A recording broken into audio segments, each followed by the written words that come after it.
Hey, everybody. Montana, what tuning should we be in?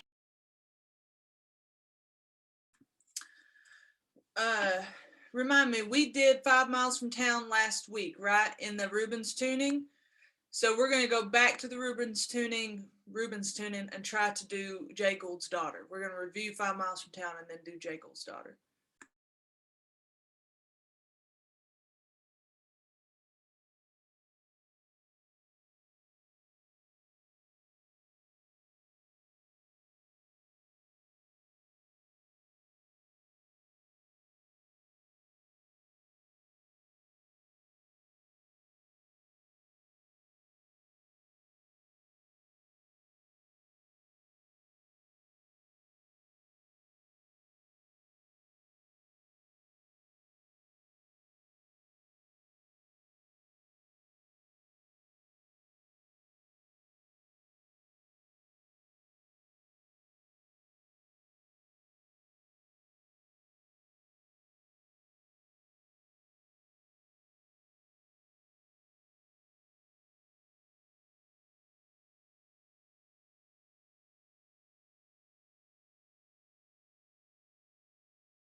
Hey guys, I'm just realizing, did everyone get access to the recording from last week?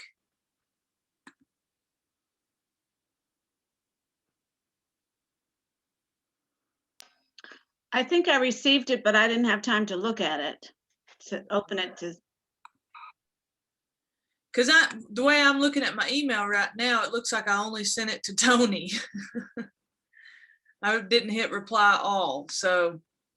I didn't get it from you, but I got a YouTube recording from, I guess, Cowan, overarching Cowan people. Okay, all right, well that helps. Okay. Well, I'm gonna go ahead and send that again. And what I'm also gonna do is send a, I just found it in my Google Drive. I'm going to send that recording from last week just so that it's in that thread and that you guys can easily find it. And then also we're working on Jay Gould's daughter today for everybody just joining us. It will be in the same Rubens tuning that F sharp D, A, F sharp D, or I'm sorry, F sharp A, D.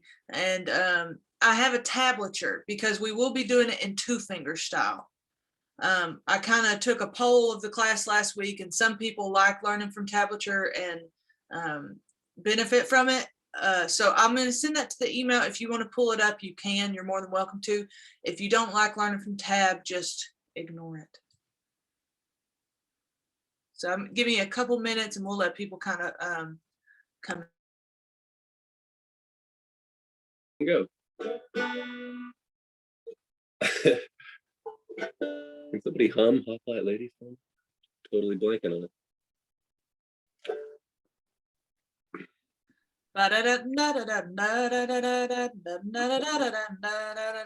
Thank you. So in the B part, it goes.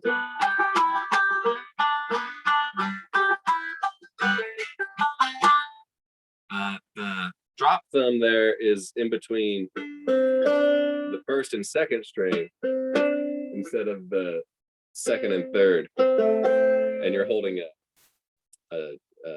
D chord there. But I had said it was like that. It's actually.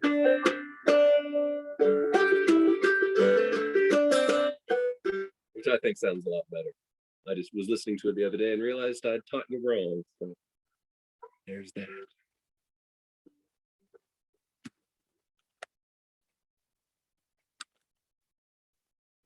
I'm gonna go ahead and run through that song for you. Oh, all right. I'm gonna join the breakout room now. About the chords, that's a really good question. So if you are playing along, say you're just kind of strumming along, your D would be just open. Okay. Your and we'll kind of highlight these chords in the tune that we're going to do today, because we will kind of be like laying back on, like relying on chords a bit more out of this Jay Gould style, because we're going to sing with it if you so choose. So open is your D. You have a 4 chord, which is a G.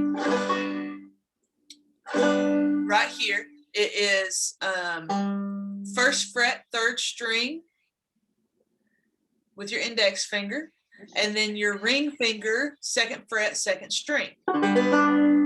It looks very similar to the 4 chord or the G chord that we play when we play out of double C. Can you repeat that? 3rd string, 1st fret, and what? And 2nd string, 2nd fret. And that's with your index finger and ring finger. Now, a variation of that 4 chord, so you can play 4 here, or you can play it here, barred at the 5th fret.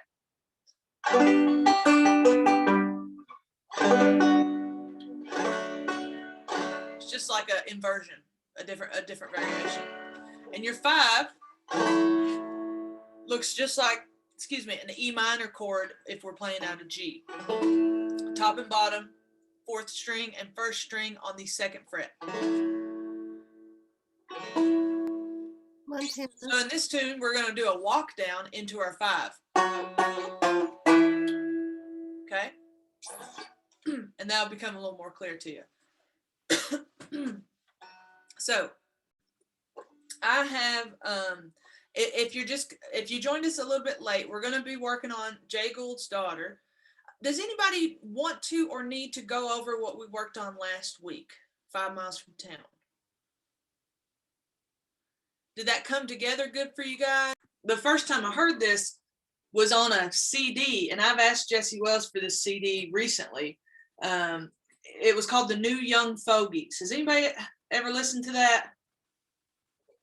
It was a great compilation album of old time tunes. I remember Anna and Elizabeth were on it. I remember, like, pretty sure like Andy Fitzgibbons was on it, John Haywood, and there was a great recording of John doing this tune, and I just like really gravitated towards it.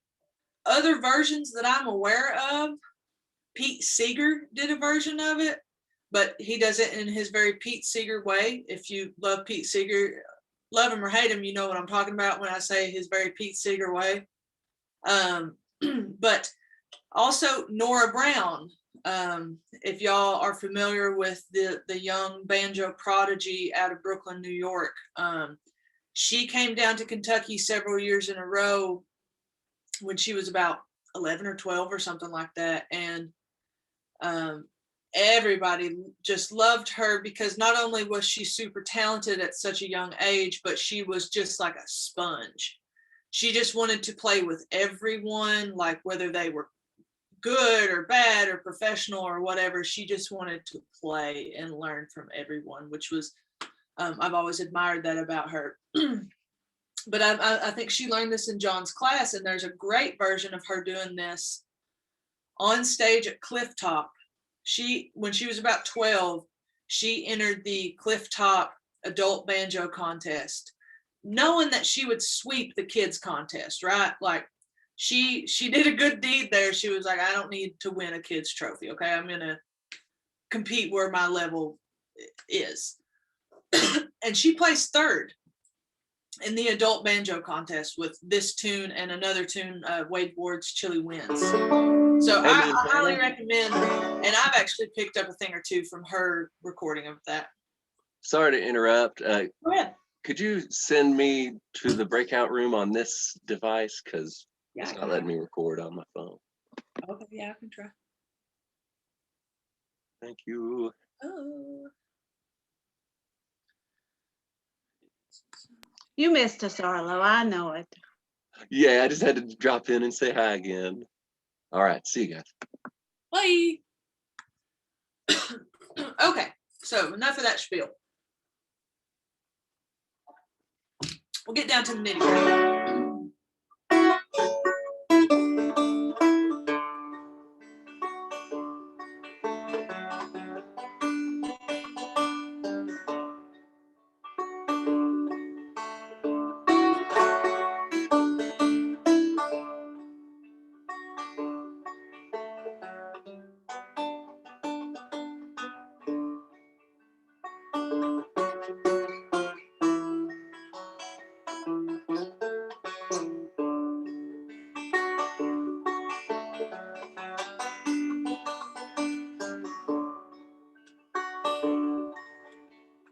On Monday morning it decided to rain. Well, around the corner came a passenger train. On the boxcar was a hobo John. He's a good old hobo, but he's dead and gone. He's dead and gone. He's dead and gone. He's a good old hobo, but he's dead and gone. Break again.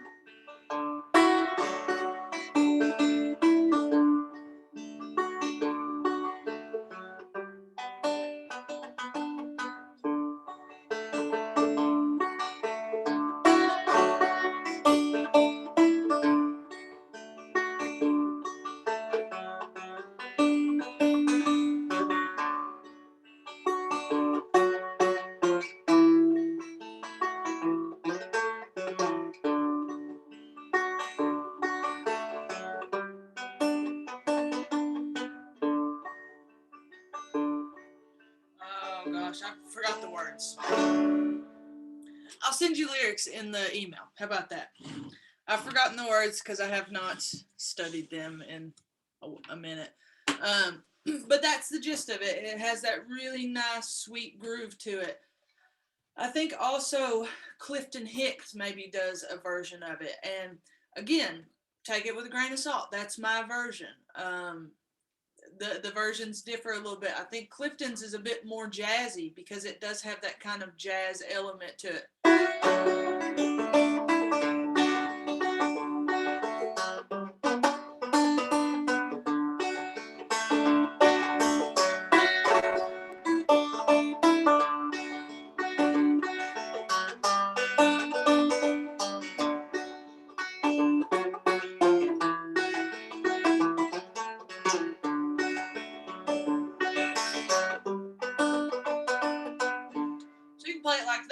play it with a little more pep as well.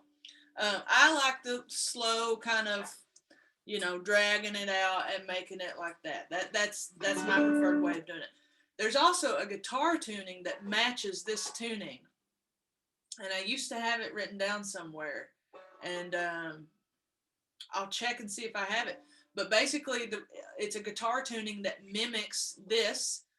And you can play this tune and also say 5 Miles from Town that we learned last week in the same positioning that you would on the banjo. I had a question in the chat. Let me see. Let's see. The tuning is Rubens tuning. It's it's listed in the chat, Kelly. If you can get to the chat, it's up at the top. So let me look at this tab. Let me go over that one more time if anybody else is looking at the tab. So it is technically written upside down. The first string is on the bottom. The fifth string is on the top. It has the tuning listed up at the top. We start at the fourth fret, first string. And we're going to be striking that with our index finger on our right hand, right? So it goes. That's 4, 1, 5, 1.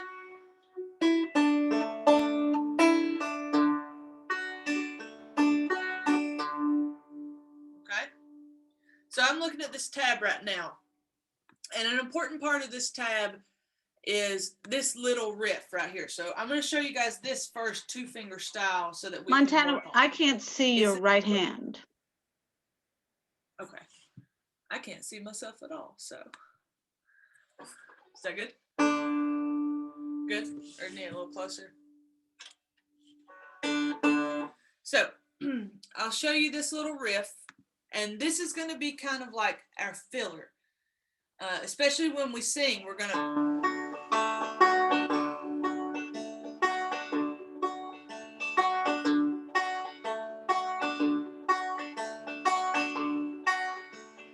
On Monday morning, it decided to rain.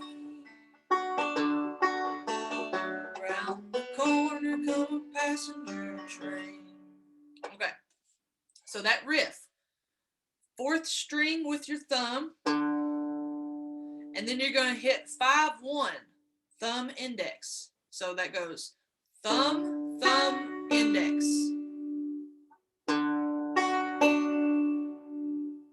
Okay, again. And then you're going to add, that's 2, 1, 5, 1. All right, so review.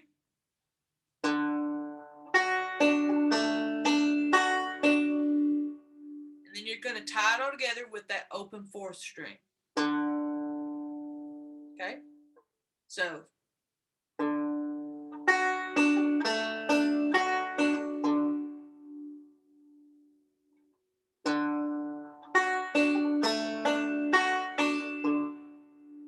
And remember, I'm only hitting the fifth string with my thumb. I'm hitting the fourth string with my thumb. I'm also hitting that second string with my thumb.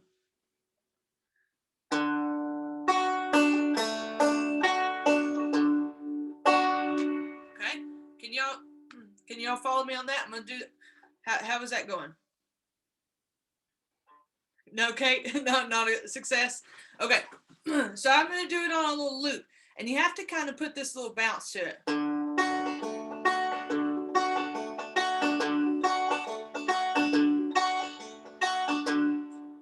Okay, let me get you right in here on the.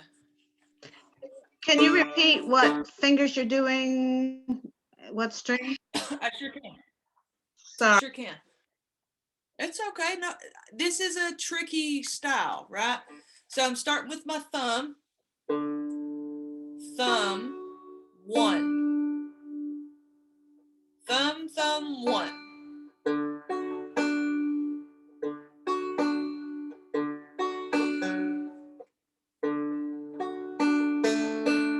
So try that. We go thumb, thumb, 1, thumb, 1.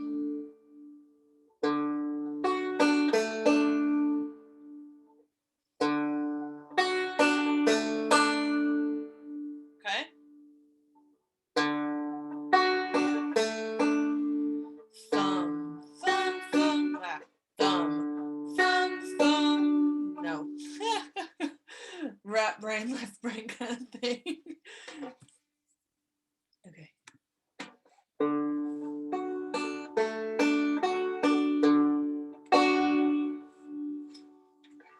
All right. I'm going to do this on a loop for a minute. Ah, shoot.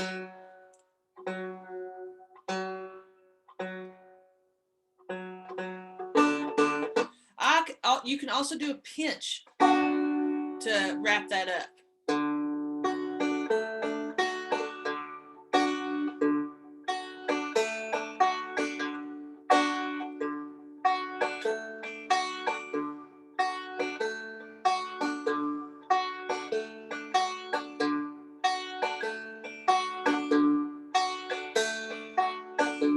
Okay. All right. I'm going to move on and we'll come back to that. But it might help to put some pieces together. So again, if you're looking at the tab, I'm going to use that as a guide, but you definitely don't need it. We're starting on the first string at the 4th fret, and then we're going to hit that with our index finger and then bounce back up to the 5th string. So it's 4, thumb, 4. But I don't know why I said 4. I mean 1. There's so many numbers and fingers that I get kind of turned around when teaching this one. Hence the tablature. But that's just 1, 5, 1. Okay. And then I go back to the 2nd fret on the 1st string, and that's 2, open. Again.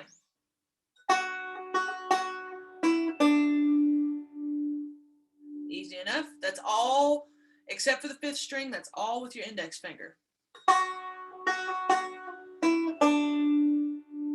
And then slide your thumb down to the 2nd string. And you're going to hit the 2nd string open. So that'll go.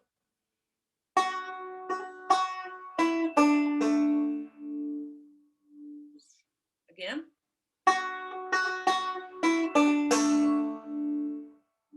Then you're going to do this little. Okay.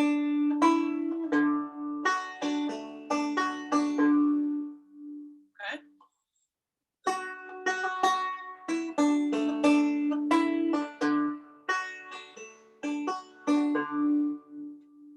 right.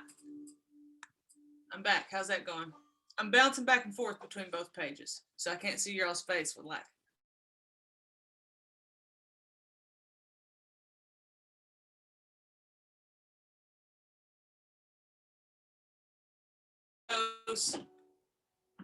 I froze, sorry. My internet is also unstable, Mindy. Okay, that's the whole first line. That's the whole first stanza, right? On Monday morning, it decided to rain.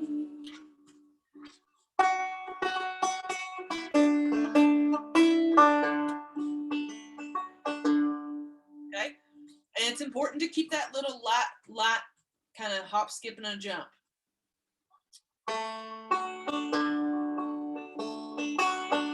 I'm not the best with actual notation of notes, like the value of notes, like quarter, quarter, eighth, and stuff like that, and dotted eighths, and that shit is just. I definitely learned it at one point. A couple of times I had to learn it, but it's more, you know, you can absorb that stuff by listening and getting the feel of the tune.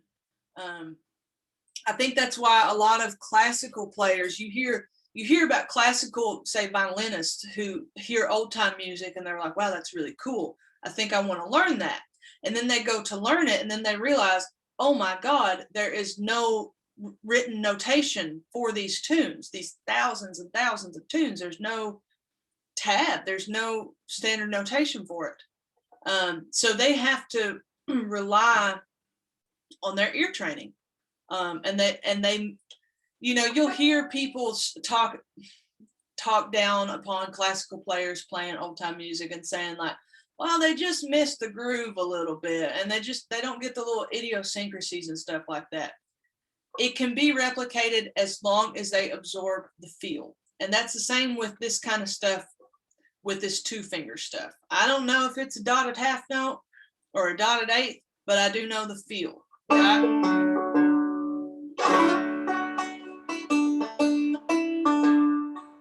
And you can watch my right hand on that. Like I kind of have a balance in my right hand.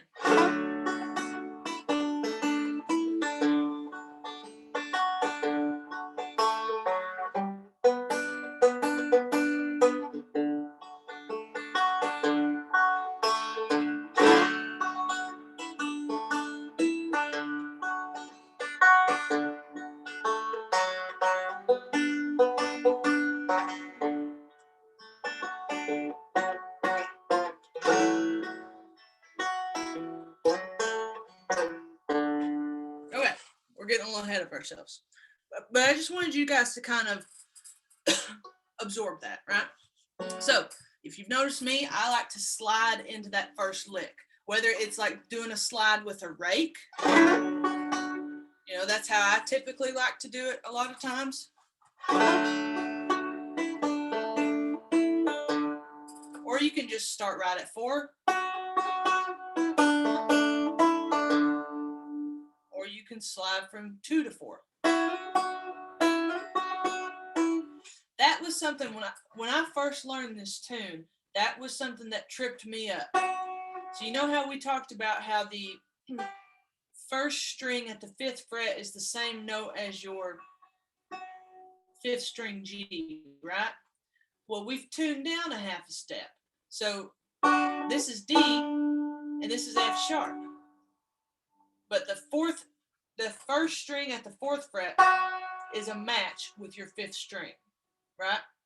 So if I break it down like that, that 1, 5, 1, that is the same note 3 times. So I can go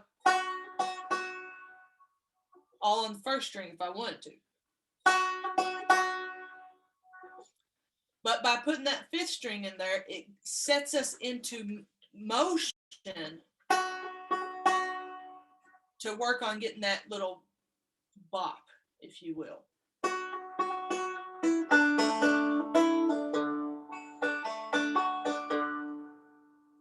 Okay?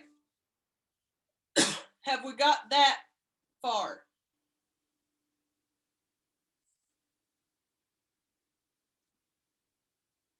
All right, if no one's opposed, I believe we'll move on. Okay, so last thing we did there was the little lick, the riff. Now we're going to go into the 4 chord, the G chord. And you're going to hit open 2, open 3 with your thumb. And we're going to do our low G chord, which is down here, which we learned earlier.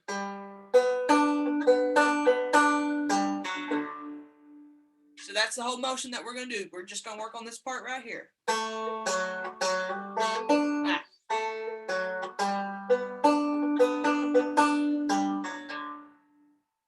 That's our chord. That's 3rd string, 1st fret, 2nd string, 2nd fret. Sorry. Yeah. So we're going to go open 2, open 3 with our thumb.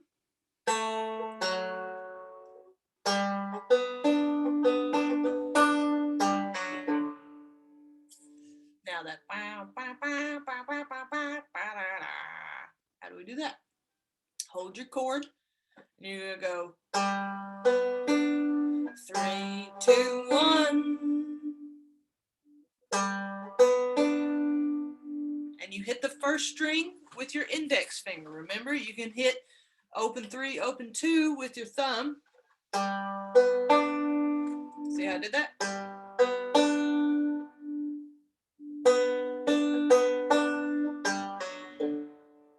So that's just me holding that chord and going 3, 2, 1, 2, 1, 2, 1, 2, 4.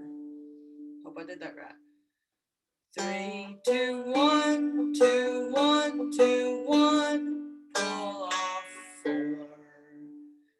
pull off on the third string out and pull out of my chord. Does that make sense? I hammer on into my chord and I pull off out of my chord. All right, here's what I mean by that.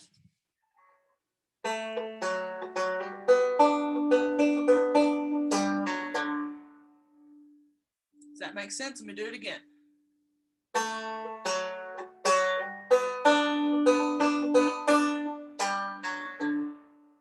Hammer on to begin with. Pull off out. And then I do that riff. Okay. And then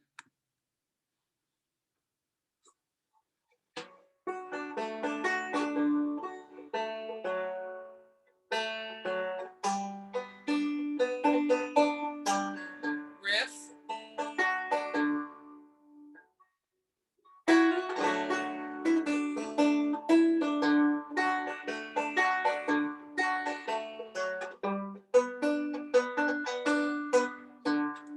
Okay.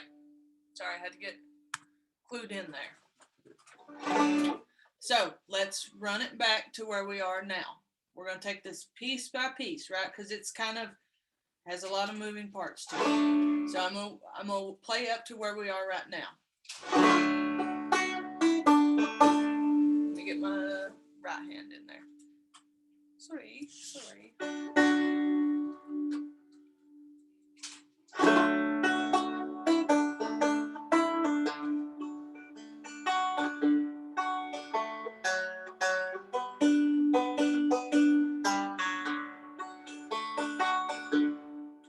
That's as much as we've done now. The good news is the next part you already know. You're going to go back to the beginning and do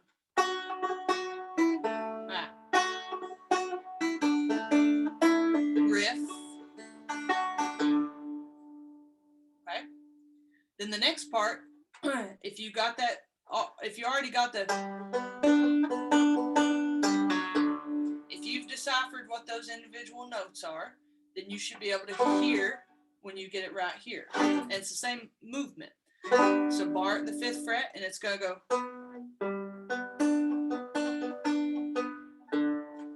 So here we start at the 4th string on this bar. Okay.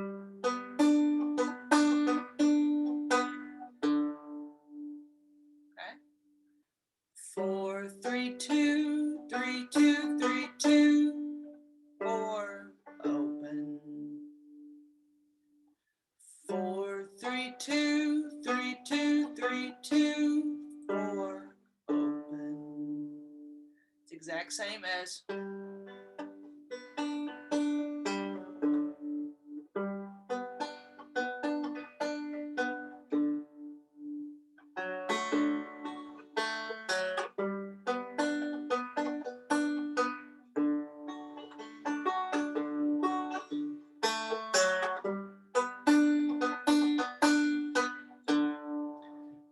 To you there. There's an extra note. 4, 3, 2, 3, 2, 3, 2, 3, open 4. Okay. 4, 3, 2, 3, 2, 3, 2, 3, 4. Okay. So now we've got the bulk of the tune, right?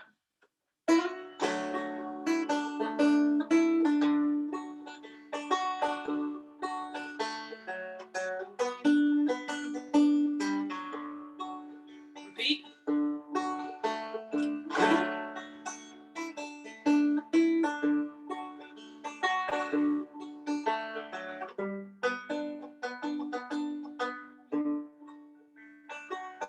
Now we got this part.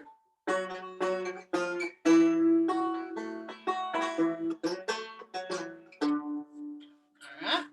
So this is that 5 chord, the A that we were talking about. Top and bottom, middle finger, ring finger on the 4th and 1st string. But we're going to walk into it. So we're going to pinch and go 4, 4, 3, pinch the fourth and first strings, right? Right.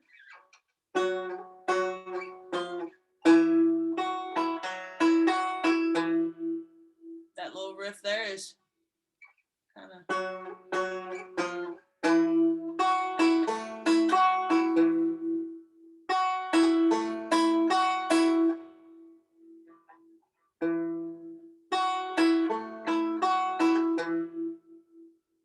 Five, 1, 2, 1, 5, 1.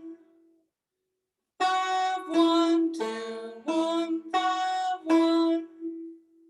So 4, 4, 3, 2, 5, 1, 2, 1, 5, 1.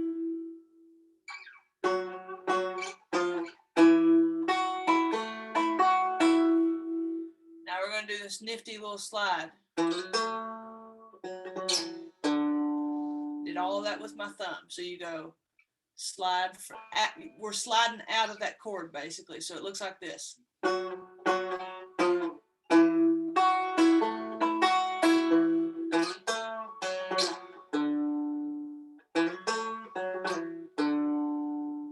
Thumb slide from fourth string 2 to 4. And then I slide into that and I hit the third string, 3rd fret. Open, slide back, open.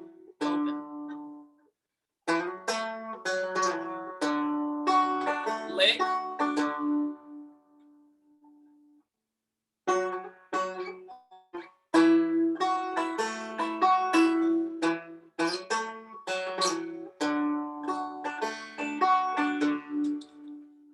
And then we're going to do that same lick that we did a minute ago.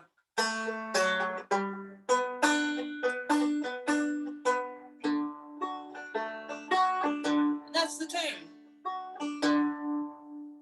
Okay? So let me go back to that walk now. Do that a couple more times.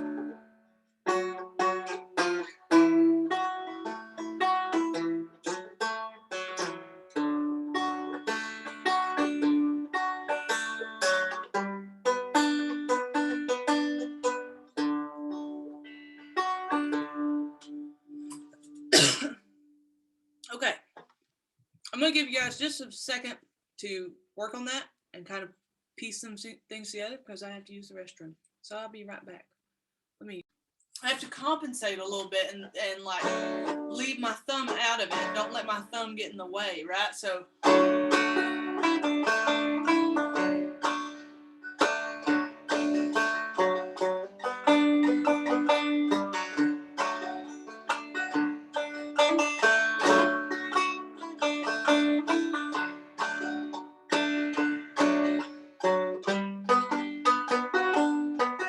That was sloppy.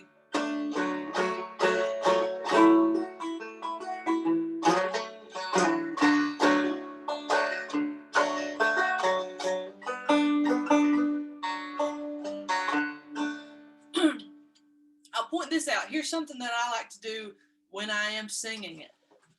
2 finger can take a lot of brain power, right? So I like to play the breaks as a 2 finger piece, right? Then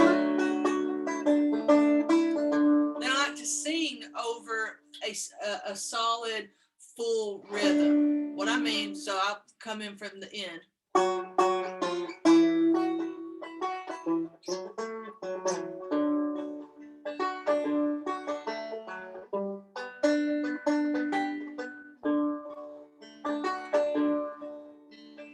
On Monday morning it decided to rain.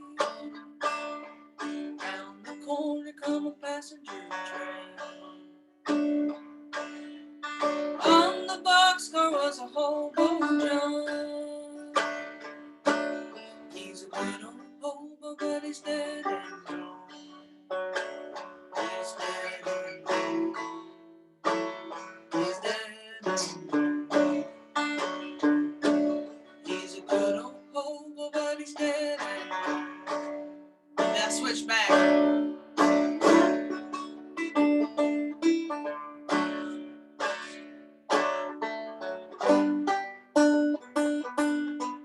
Hopefully, ideally a little more seamlessly than that. But that gives you a base to attach to. And when I do that, when I switch back and forth to that rhythmic singing, or, you know, having a rhythm bass to sing with, I make sure that I only kind of hit the key points of the melody. So if I go, wouldn't play all that. On Monday morning it decided to rain. I just got that slide and that big fat fourth string in there. On Monday morning it decided to rain. A little pull off. I hit those open notes and then I go into my chord. Round the corner come a passenger train. Right? And then you can kind of make it your own and fill out your own voice. Okay? I feel duty to mention this. I know that this course is coming to an end. We got a couple more weeks, I think. Last week is maybe our technical end date, but we'll tack another one on there for just a little fun class and a review to remind you of what you've learned. Tomorrow, I'm starting up another course with the Louisville Folk School. So that's a awesome organization in Louisville, Kentucky. They do classes like this all the time, pandemic or not. And usually it's in person, but now with the pandemic, they really have like opened their third eye in a sense. You know what I mean? Like we can have students from all over the place and do this. And so I'm really excited to be teaching a course called Singing with the Banjo. And I think Eileen's in that class. And we have a few people, and there's still, it starts tomorrow night is our very first lesson. It'll be the exact same setup as we're doing here. But there, as far as I'm told, there is room to sign up. If anybody would be interested in that, I can drop that link in the emails for those of us who like singing with the banjo. And like, this is a tune that we'll be working on in that course, because I feel like this is a good one to practice that weird two-finger stuff, and then also have a nice smooth melody to like iron out in that. So if anybody's interested in singing with the banjo, I'd love to see you guys again. Cool. Elizabeth and Steve, awesome. Okay, so more questions on that. Please feel free to ask. And I know it's hard to ask, like, I know it's hard to ask questions when you don't understand what's going on. Because that was me in like all the biology classes I ever took. They were like questions, and I was like, what does a mitochondria do? That's the last thing I heard. I don't know. I blacked out. Blacked out all of biology. Oh, cool. Thank you, Paul, for linking that. I'll have questions after I look at the recording, probably. Absolutely, yeah. Too much in and out and freezing tonight. So. Yeah. And the tab is a pretty good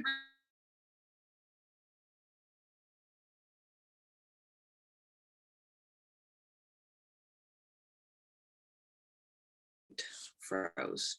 Okay. Good rule of thumb about the thumb and the forefinger with the two finger, the way that I choose to look at it, and I'm pretty sure I've said this to this class before, the thumb can go anywhere. The thumb is like your trump card. The index finger can only be used on the first string, second string, and rarely the third string, right? You don't bring your index finger all the way up to the fourth string ever, and you don't bring your index finger to the fifth string ever.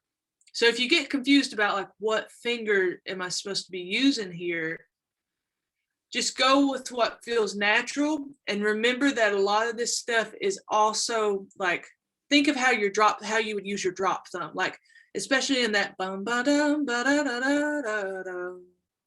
So you would lead, with your index finger, and then I don't know how to explain it because it's a thumb lead. Okay, you let your thumb lead, and your index finger kind of tags along and hits those extra little spicy notes. Spicy notes. Cool. Well, I'm gonna call back our